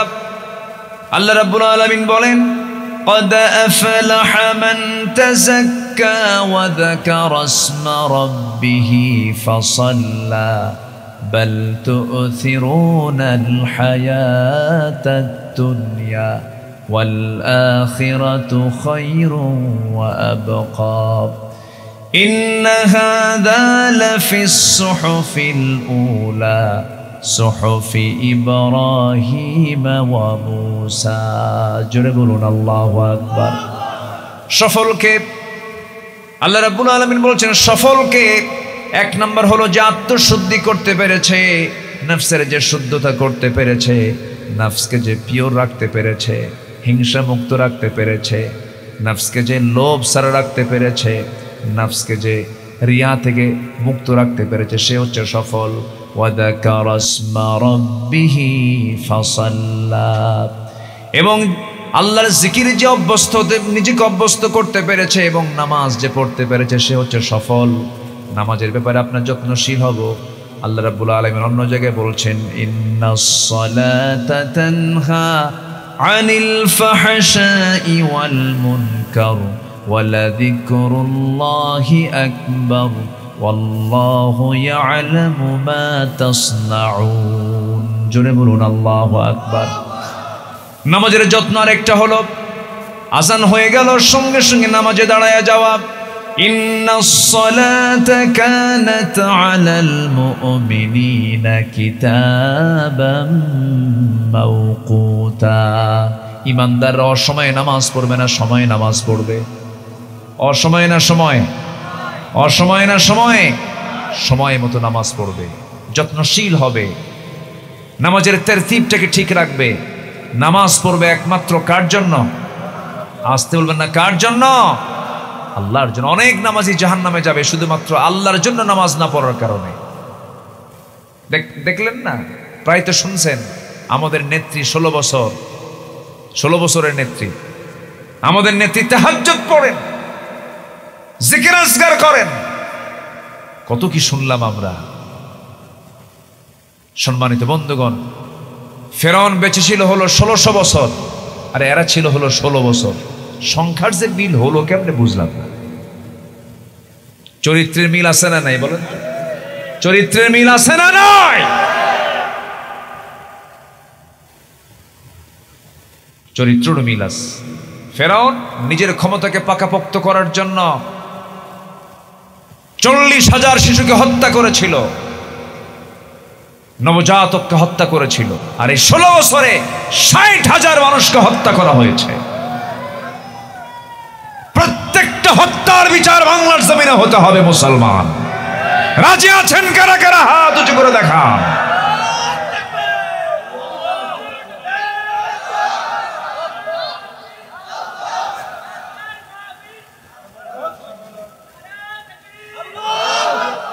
আল্লাহ কবুল করুন। জোরে বলি আমিন, আরো জোরে আমিন। সম্মানিত ভাইয়েরা, মুমিন জীবনের আত্মশুদ্ধির 10টা পন্থার 1 নাম্বার পন্থা বলেছে তওবা করব। কার কাছে বলেন? ভেজাল তওবা না খাঁটি তওবা? বলেন ভেজাল তওবা না খাঁটি তওবা? খাঁটি ভাবে তওবা করব আমরা। নাম্বার 2 হলো সালাতের প্রতি আমরা যত্নশীল হব। নাম্বার 3 হলো সিয়াম সাধনা। এই তো রমজান আমরা পার করেছি। শুধু কি রোজা রমজান মাস না সারা বছর? সারা বছর রোজা আছে না নাই? সোমবার বৃহস্পতিবার রোজা রেখেছেন মুহাম্মদ সাল্লাল্লাহু আলাইহি ওয়াসাল্লাম। প্রত্যেক মাসের মাঝের 13, 14, 15 রোজার হুকুম আছে না নাই বলেন? যদিও এটা ফরজ নয়, যদিও নফল, কিন্তু সিয়াম সাধনা ইমানদারদের জীবনের নিত্য নৈমিত্তিক। মাঝে মাঝে এই রোজাটা তারা পালন করবে। এতে বান্দার আত্মশুদ্ধির একটা বিশাল মাধ্যম এই রোজাটা। আমরা এটাকেও মাঝে মাঝে আদায় করার চেষ্টা করব। জোরে বলি ইনশাআল্লাহ। আল্লাহ কবুল করুন। জোরে বলি আমিন। রোজা রাখবো কার জন্য? আসতে বলো না কার জন্য? আল্লাহর জন্য রোজা রাখবো। তবে হ্যাঁ, একমাত্র ইবাদত শুধুমাত্র রোজা পৃথিবীর কেউ জানে না। নামাজ দেখে, দান দেখে, যাকাত দেখে, হজ দেখে, কিন্তু রোজার মতো ইবাদত পৃথিবীর কেউ দেখতে পায় না। কে দেখেন? কে দেখেন? আজ থেকে 12 বছর আগে আমি সাউথ কোরিয়াতে আমার একটা সফর ছিল। সাউথ কোরিয়া গিয়েছিলাম। তা আমার দেশের এক প্রবাসী সেখানে থাকেন। তো ওনার মালিক হচ্ছে বৌদ্ধ। তো রমজান মাস, তো মালিক ওই প্রবাসী ভাইটা, আমার দেশের ভাইটাকে বলতেছে, তুমি এরকম না খাওয়া কেন? পানি খাও কেন? আমি খাবো না। খাবার খাও? খাবো না। কেন? রোজা আছে। রোজা আছি মানে কি না খেয়ে আছে? কেন? প্রভুর ভয়, আল্লাহর ভয়। আল্লাহর ভয়ে তুমি না খেয়ে আসো? এটা কি? এটা কি সিস্টেমটা বলো তো? আল্লাহ আমাকে মানা করে দিয়েছেন, আল্লাহ না করেছেন রমজান মাসে খাওয়া যাবে না, এই জন্য আমি খাই না। তাই তো আল্লাহ না করছেন, ভালো কথা, লুকায় খাবা, ঘরের মধ্যে যায় খাও। কি কথা কি বুঝতেছেন আপনারা? মানে উনি বুঝতেছেন না যে রোজাটা কি? লুকায় খাও কেন? এটা লুকায় খেলো আমার আল্লাহ এমন আল্লাহ, লুকায় খেলেও দেখে, লুকায় খেলেও দেখে। আশ্চর্য হয়ে এখন সেই সাউথ কোরিয়ান সেই বৌদ্ধ বলতেছে, তাহলে তো এটা বিশাল ব্যাপার। তুমি মুসলমান, তুমি আড়ালেও খাও না আল্লাহর ভয়ে, প্রকাশ্যেও খাও না আল্লাহর ভয়ে, তোমরা তো অনেক ভালো মানুষ। আমার তো মনে হয় বাংলাদেশের, তোমার দেশ বাংলাদেশের মানুষ সবাই এরকম ভালো মানুষ। এত ভালো মানুষ তো পৃথিবীতে থাকার কথা না। বাস্তবে কি? একজন কইছে চোর নাকি যেন কইল। বলেন বাস্তবে কি? রোজার কোনো ফলাফল আছে আমার দেশে? কোনো ফলাফল নেই। তাহলে আমার আপনার ভালোর জন্য রমজান একটা উত্তম পন্থা ছিল, কিন্তু রমজান মাসেও আমার দেশে ভেজাল আছে না নাই? বলেন তো আছে না নাই? আমার বন্ধুগণ, নিজের জীবনের আত্মশুদ্ধির জন্য 10টা পন্থার 3টা পন্থা বলে ফেললাম। নাম্বার 1 হলো তওবা করব, নাম্বার 2 হলো নামাজটা আদায় করব। নিজে শুধু নামাজটা পড়বো না, পরিবারকে জাহান্নাম থেকে বাঁচানোর জন্য নামাজের জন্য তাকিদ দেব। সন্তানদেরকে বুঝাবো, পরিবারকে নামাজের পরিবার বানায় ফেলবো। আজান যখন হয়ে যাবে সঙ্গে সঙ্গে সালাত সালাত বলে বলে প্রত্যেকটা ঘরে ঘরে আমরা নক করব। ছেলেকে ডাক দেব, মেয়েকে ডাক দেব, স্ত্রীকে ডাক দিয়ে বলবো, স্ত্রী নামাজ পড়ো। নামাজ যদি সে না পড়তে চায়, বারবার আমি তাকে তাকিদ দেব, আমি তাকে বোঝানোর চেষ্টা করব। এরপরও যদি কারো বউ যদি নামাজ না পড়ে, তখন কি করবেন বলেন? হ্যাঁ, ওরে মায়ের দেবে, দেখছেন? এই তো লক্ষণ খারাপ দেখতেছে। আগে মায়ের দিবেন, একটু বুঝান,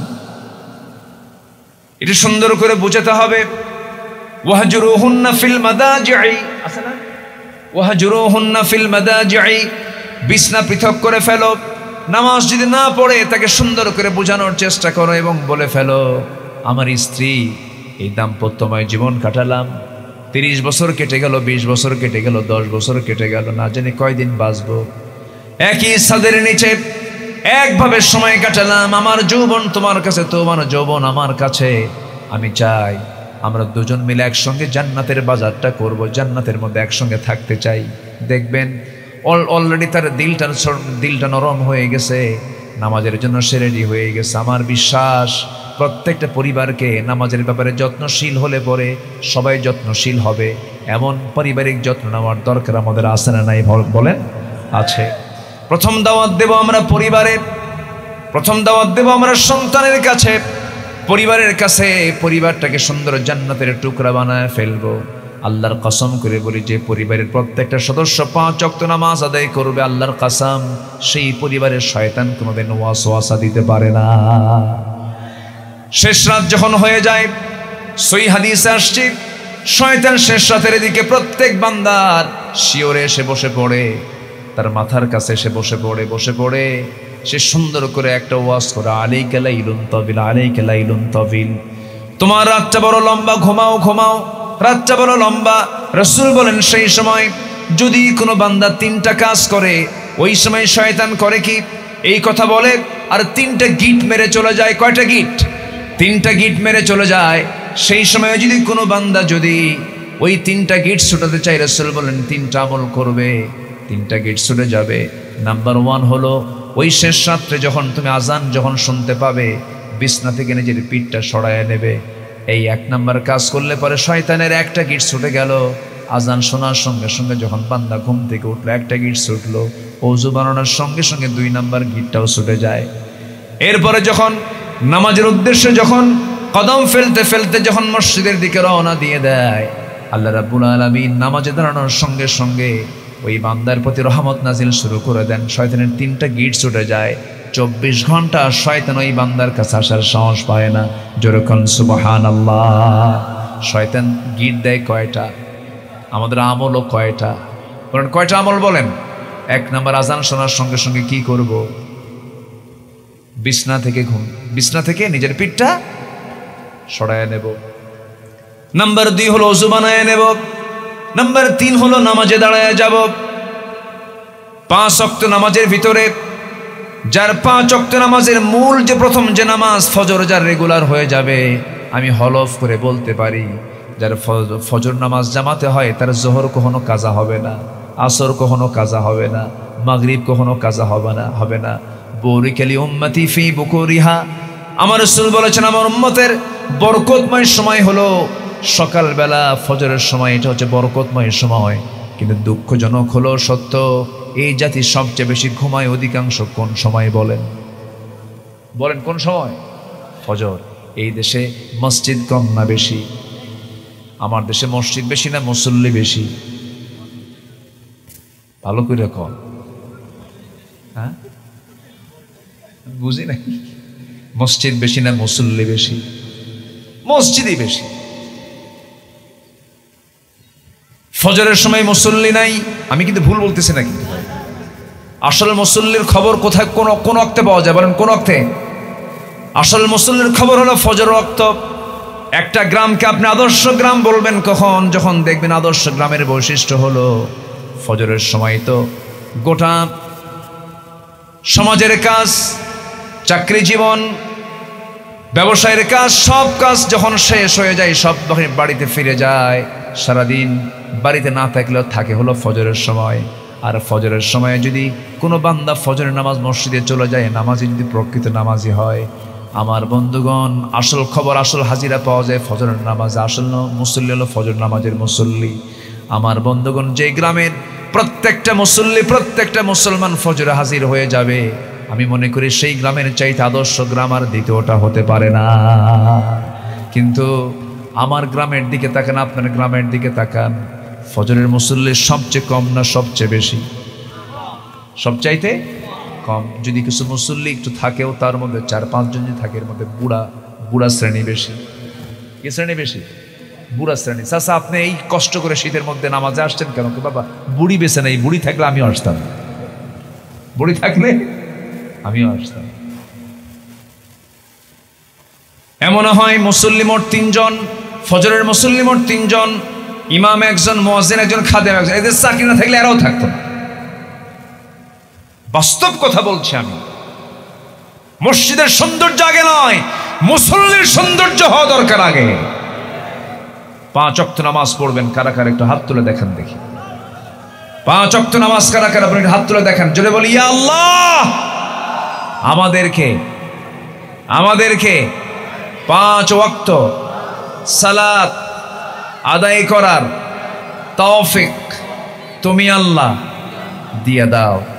জোরে বলি আমিন, আরো জোরে আমিন, আরো জোরে আমিন।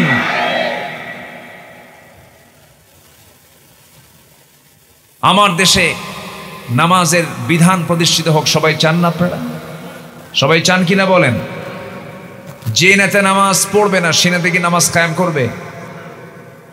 সব দেখা শেষ করেছি আমরা, আর আমরা দেখতে চাই না। ধোঁকাবাজ ছাড়া আমরা কাউকে পাইনি এ পর্যন্ত।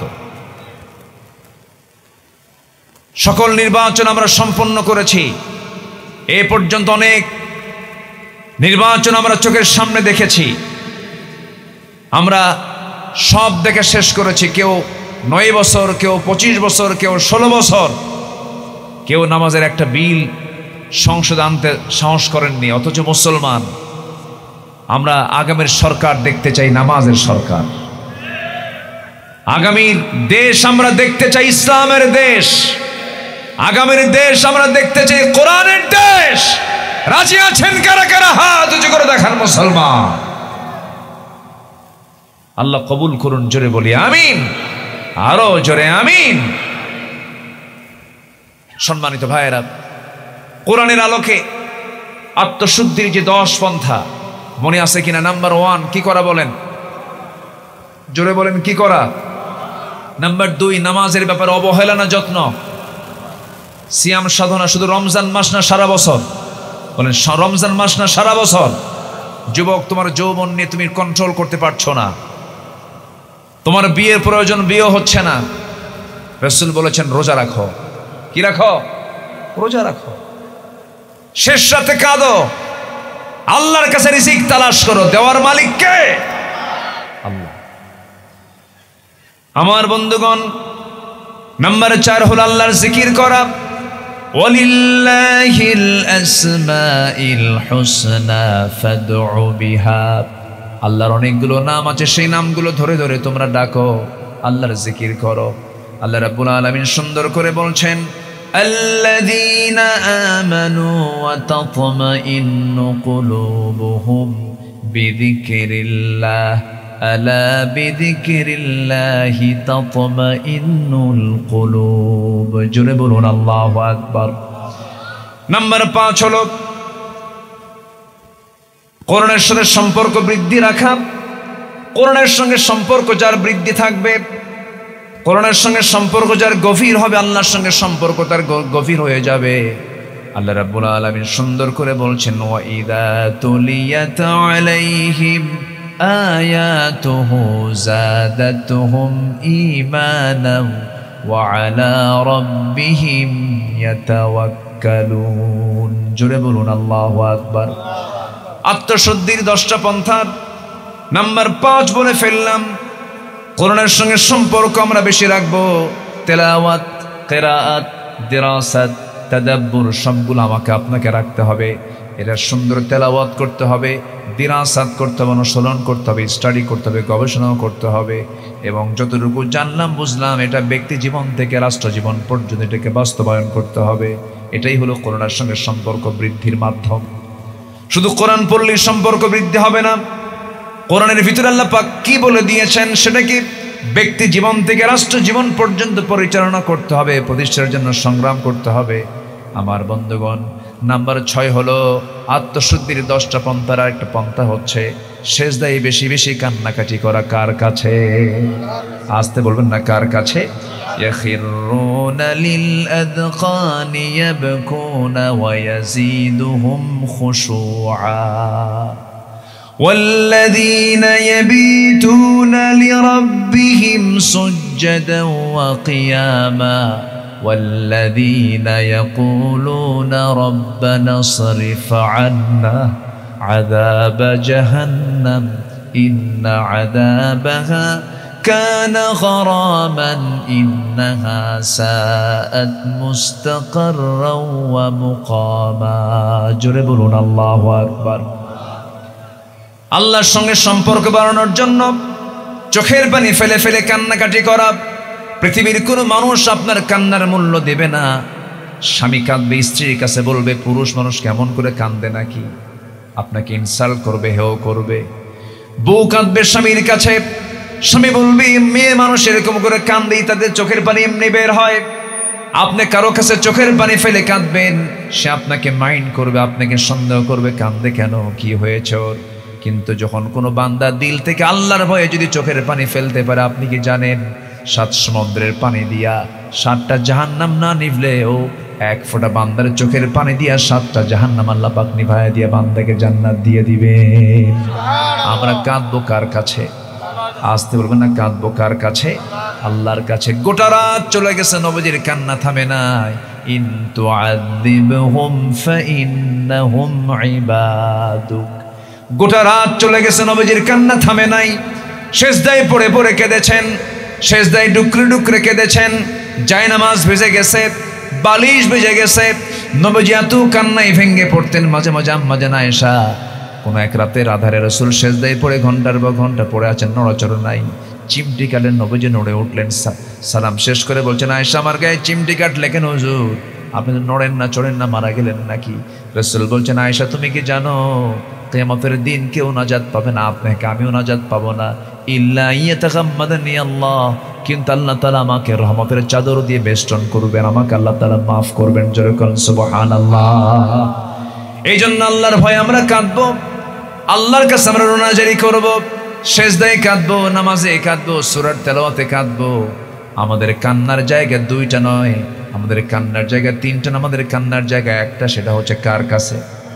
আসতে বলবেন না, কার কাছে? কান্নার মূল্য আমাকে দিবেন কে? আল্লাহ আমাকে কান্নার মূল্য দিবেন। নাম্বার 7 হলো হালাল রিজিক অর্জন করা। আখিরাতে নাজাতের জন্য, আত্মশুদ্ধির জন্য 10টা পন্থার 7 নাম্বার পন্থা হলো হালাল রিজিক উপার্জন করব আমরা। আল্লাহ রাব্বুল আলামিন সুন্দর করে বলছেন ইয়া আইয়ুহার রাসূল কুলু মিন তাইয়্যিবাতি ওয়া আমালু সালিহান ইন্নী বিমা তা'মালুনা আযীম। জোরে বলুন আল্লাহু আকবার। আল্লাহ তাআলা বলছেন হালাল কিছু খাও, হালাল কিছু গ্রহণ করো। সাইয়েদনা আবু বকর সিদ্দিক রাদিয়াল্লাহু তাআলা আনহু একদিন ক্ষুধার্ত অবস্থায় ঘরের মধ্যে ঢুকলেন, বউটাকে ডাক দিয়ে বলছেন বউ আমার শোনো, প্রচন্ড ক্ষুধা লাগছে, খাবার দেওয়া হলো। জিজ্ঞাসা করলেন না উৎস কোথায় থেকে এসেছে খাবারটা। খাওয়া সম্পূর্ণ হওয়ার পরপরই তার মনে হয়ে গেল আমি তো জিজ্ঞাসা করলাম না খাবারটা কোন জায়গা থেকে আসছে। যখন তিনি প্রশ্ন করলেন, জানলেন, ওনার কাছে খাবারটা বৈধ মনে হলো না। 5 আঙ্গুল মুখের মধ্যে ঢুকালেন, জোর করে ভিতরে থাকা সমস্ত খাবারগুলো তিনি বমি করে বের করে দিয়ে বলছেন আমার স্ত্রী আল্লাহর কসম করে বলি হারাম খাদ্যে অর্জিত যে রক্ত তৈরি হবে সেই রক্তের ইবাদত আল্লাহর দরবারে মঞ্জুর হবে না। এই জন্য দোয়া কবুলের শর্ত হলো হালাল রুজি, ইবাদত কবুলের শর্ত হলো হালাল রুজি। আত্মশুদ্ধির জন্য যতগুলো পন্থা আছে এর মধ্যে অন্যতম পন্থা হলো হালাল পন্থায় জীবন যাপন করব। হারামের দিকে যাব না আমরা, অন্যায়ের দিকে যাব না আমরা। কুলু বিন তাইয়্যিবাত, আল্লাহ তাআলা বলছেন তুমি পবিত্র কিছু খাও। আমার বন্ধুগণ, আল্লাহ রাসূল একদিন সাহাবে কেরামকে লক্ষ্য করে বলছেন সেই সমস্ত বান্দার দোয়া আল্লাহর দরবারে কবুল হবে না যে বান্দার পোশাক হারাম, যে বান্দার খাবার হারাম, গুযাইবিল হারাম, তার খাদ্যটা হারাম, তার দোয়া ফান্না ইস্তাজাবু লিযালিক, তার দোয়াটা কেমন করে কবুল হবে? তার দোয়া কখনো কবুল হবে না। এই জন্য উত্তম পন্থা আল্লাহর কাছে নাজাত পাওয়ার ক্ষেত্রে আত্মশুদ্ধির জন্য নাম্বার 7 হলো হালাল রিজিক আমরা উপার্জন করব। নাম্বার 8 হলো মিথ্যাচার ছেড়ে দিতে হবে, গীবত ছেড়ে দিতে হবে। আমার দেশে মিথ্যা কথা বলার জন্য আমার দেশের জনগণ ফাস্ট না, নেতাগুলো ফাস্ট। এই বলেন আস্তে কোন কেন, আস্তে কোন কেন? কি বলেন, কারা ফাস্ট? আমাদের মিথ্যা শিখিয়েছে কারা? নেতারা। কথা বললেই তো আমরা দোষী হয়ে যাই। অনেক ধোঁকাবাজি আমরা দেখেছি, আর ধোঁকাবাজি দেখতে চাই না। আগামী নেতৃত্ব দেখতে চাই সত্যবাদীদের নেতৃত্ব, আদর্শ নেতৃত্ব, নামাজি নেতৃত্ব, কোরআনের নেতৃত্ব। ইনশাআল্লাহ আসবে দিন, আসবে না? ইনশাআল্লাহ আসবে। আমার বিশ্বাস খুব বেশি দিন দূরে নয়। আল্লাহ তাআলা কবুল করুন। জোরে বলি আমিন, আরো জোরে বলি আল্লাহুম্মা আমিন। নাম্বার 9 হলো অহংকার এবং আত্মগরিমা বর্জন করতে হবে। আত্মশুদ্ধির ক্ষেত্রে বড় বাধা হলো অহংকার। চিন্তা করে দেখুন, ছাত্ররা আন্দোলন করলো যে আমরা কোটা বাতিল চাই, মেধার যাচাই চাই, মেধার মূল্যায়ন চাই, যৌক্তিক দাবি। 54 বছর পরে এসে বলল তারা, 54 বছর পরে অহংকার দেখায় বলে ফেললেন রাজাকারের নাতিপুতিরা চাকরি পাবে। বলেন তো এটা কি বিনয়ের কথা না অহংকারের কথা? বিনয় না অহংকার? অহংকারকে মুহূর্তের মধ্যে চূর্ণ করে দিয়েছেন তিনি কে? আরো জোরে, তিনি কে? মুখ ভেসকে মাঝে মাঝে বলতো এটা আমার দেশ, আমার বাপ স্বাধীন করছে দেশ। বলে নাই? বলছে কিনা বলেন? বলেছে। মুখ ভেসকে এই সমস্ত কথাগুলো শুনেছি আমরা বহুদিন। আমরা এই কথাগুলো মুখ থেকে বের হচ্ছে, আপনি অসন্তুষ্ট হলেও আমরা বলতে বাধ্য। অনেক কষ্ট সহ্য করেছি, অনেক রক্ত ঝরেছে, অনেক ভাইয়ের অঙ্গহানি হয়েছে, চোখ চলে গেছে, হাত চলে গেছে, পা চলে গেছে। নিরপরাধ ভাইদেরকে যুগের পর যুগ জেলখানে আটকে রেখে নির্যাতন করা হয়েছে। আপনার পার্শ্ববর্তী থানার আমার প্রিয় ভাই ডক্টর শফিকুল ইসলাম মাসুদ, আমি তাকে বলি জীবন্ত শহীদ। এই লোকটাকে কেউ ভাবেও নাই যে লোকটা বেঁচে থাকবেন। সীমাহীন অবর্ণনীয় অত্যাচার তার উপরে করা হয়েছে। এরকম করে অসংখ্য ভাইদের গুম করা হয়েছে, নাটক করা হয়েছে। জঙ্গির নাটক দেখেছি 6 মাস পর পর, 3 মাস পর পর। আজকে 8 মাস হয়ে গেল, একটা জঙ্গি নাটক নাই কোথাও। আছে? কোথাও আছে? জঙ্গি নাটক কোথাও নাই। তার নাটক বন্ধ হলো কেমনে? নাটক বন্ধ হওয়ার মূল কারণ হলো ওই নাটকের যে মূল নাট্যকার তিনি এখন দিল্লি গিয়ে বসে আছে, নাটকার নাই। ঠিক কিনা? সম্মানিত ভাইয়েরা, অহংকার আমরা দেখাবো না। অহংকার একমাত্র কার? অহংকার করবেন কে? আত্মগরিমা বর্জন করতে হবে, বিনয়ী হব আমরা। জোরে বলি ইনশাআল্লাহ। আল্লাহ রাব্বুল আলামিন বলেন ওয়ালা তুসাইর খাদ্দাকা লিন-নাসি ওয়ালা তামশি ফিল আরদি মারহান ইন্নাল্লাহা লা ইউহিব্বু কুল্লা মুখতালিন ফাখুর। জোরে বলুন আল্লাহু আকবার। সর্বশেষ হলো আত্মশুদ্ধির পন্থা যতগুলো, এর মধ্যে 10 নম্বর সর্বশেষ পন্থা হলো তাকওয়া অর্জন করা, খোদাভীতি অর্জন করা।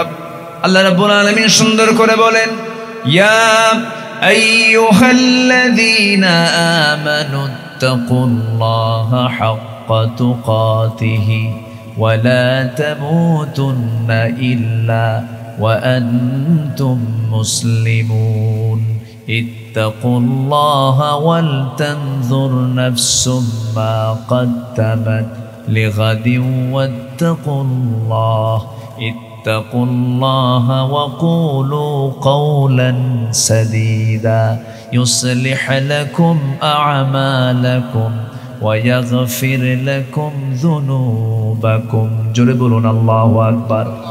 তাকওয়ার ফলাফলটা হলো জান্নাত। এই জন্য আল্লাহর ভয়টা আমরা ভিতরে বদ্ধমূল করে নেব। সাইয়েদনা ওমর ফারুকের নামটা সবাই শুনেছেন, কি মুত্তাকি শাসক তিনি ছিলেন। তাকওয়া কাকে বলে দেখেন, তিনি একটা রাষ্ট্রের পক্ষ থেকে 1 বোতল মধু পেয়েছেন, 1 বোতল মধু।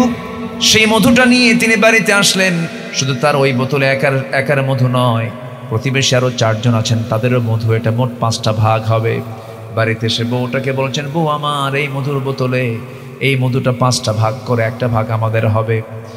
স্ত্রীর হাতে মধুর বোতল দেওয়ার কয়েক সেকেন্ড পরেই তিনি কি যেন চিন্তা করে বললেন, বউ আমার তোমাকে মধুর বোতল ভাগ করতে দেব না, মধুর বোতলটা আমার হাতে দিয়ে দাও। বলুন তো, কোনো স্বামী যদি স্ত্রীর সঙ্গে এমন আচরণ করে, বউ কি ঠিক থাকবে নাকি? না মন খারাপ করবে? মন খারাপ করবে। কিন্তু তিনি স্ত্রীর হাত থেকে মধুর বোতলটা নিয়ে এক প্রতিবেশীর ঘরে গিয়ে বলছেন, প্রতিবেশী আসো, এদিকে আসো, এই যে মধুর বোতলটা দিলাম সমান 5টা ভাগ করবে, একটা ভাগ তুমি আমাকে দেবে।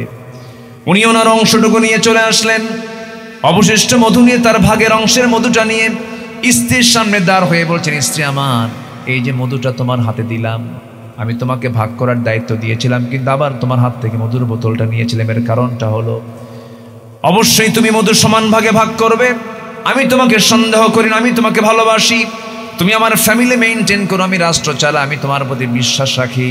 কিন্তু তুমি যখন মধুটা ভাগ করতে যাবে, মধু হলো তরল জিনিস, তুমি যখন ভাগ করতে যাবে সমান সমান করে ভাগ করলে কিন্তু মধু ভাগ করার সময় কিছু হাতে মধু লেগে যাবে, 1 ফোঁটা হোক, 2 ফোঁটা হোক, 3 ফোঁটা হোক, এতটুকুন মধু আমাদের ভাগে বেশি চলে আসুক, এটা চাই নাই মনে করে মধু ভাগের দায়িত্ব আমি অন্যজনের কাঁধে দিয়েছি। জোরে কোন সুবহানাল্লাহ।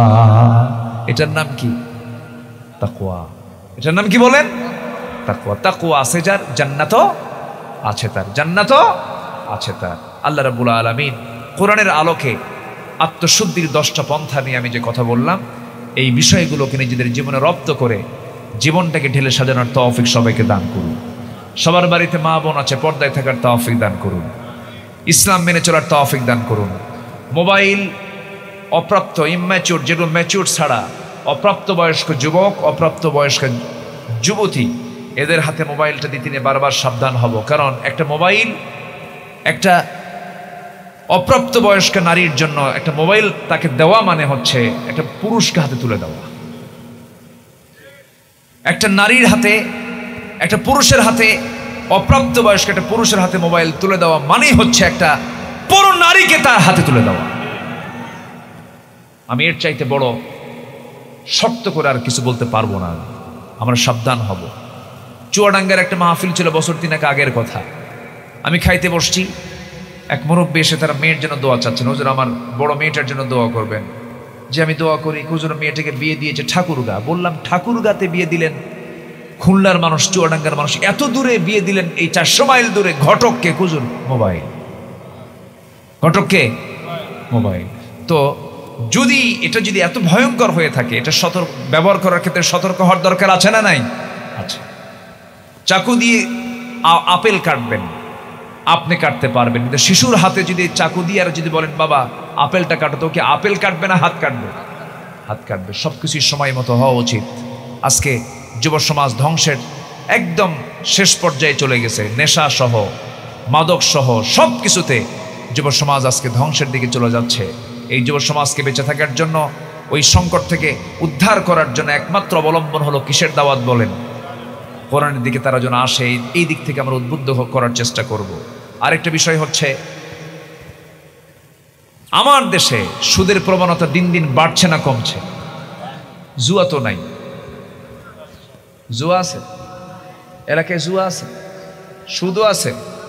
বিসমিল্লাহ করে, বিসমিল্লাহ বলে করবেন, সমস্যা নেই নাকি?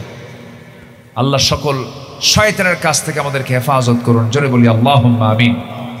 অনেক রাত হয়ে যাচ্ছে, গ্রামীণ জীবনের রাত, এটা অনেক রাত। যতটুকুন হয়েছে আমরা বলে ফেলি আলহামদুলিল্লাহ। জোরে বলি আলহামদুলিল্লাহ।